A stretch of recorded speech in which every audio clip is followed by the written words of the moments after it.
And the other bugbear that you can help us with. Sorry, before you do that, can I ask a question? Because I won't explain it as well. Is when you wrote that chapter about the idea of if you hold hands with the person, your mother, the mother, etc., then you have this rather beautiful way of explaining how you would then find the other from that point when you get all the way back to the common ancestor, the branching point, and creating a circle. Can you explain how? Yes. Actually, any ancestor would do. You could hold hands with your thing and have a snail holding hands the other way. There has to have been a moment back in time when somebody gave birth to two children, one of which was destined to give rise to snails and one of which was destined to give rise to humans. Yeah. Plus, of course, all vertebrates. That is very counterintuitive, I suppose. I did it in the article you're talking about, with just going back to the common ancestor with chimps. And there had to have been, about 6 or 7 million years ago, there had to have been one female who gave birth to 2 babies. And one of them gave rise to our lineage, and the other gave rise to the chimp lineage, going down through forests. Ours went down through savannah.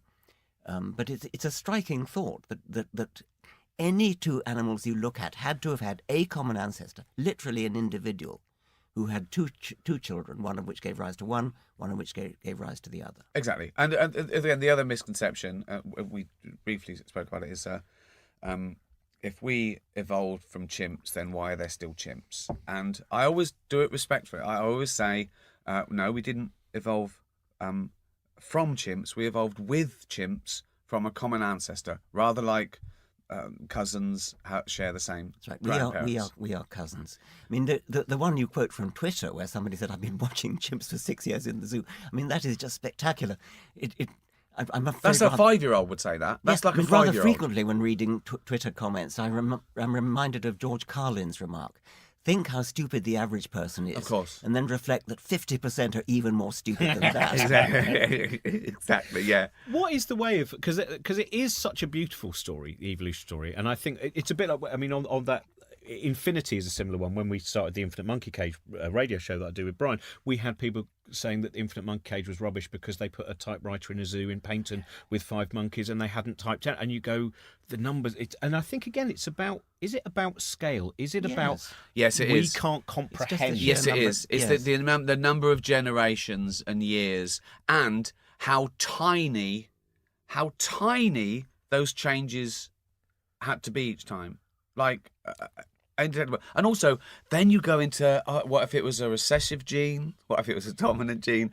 And then add to that 99% of all species that ever lived were extinct, often with no trace. To some degree, I do understand why it's hard, why God is easier. But it's not, because it's not really answering it. Saying God did this is saying I don't know. Are quite comfortable to have both now. How do you think is? I wonder. You obviously. But that's impossible. That to me is that isn't. I don't think that is possible to have both, because there's so many obstacles and there's so many logical contradictions that you either don't need both, like praying, the number of times I say to people, if a doctor said to you, we can either give you the chemotherapy or we can pray, which one do you want? Well, I'll do both. Well, you don't. Well, why do both? Don't you trust God?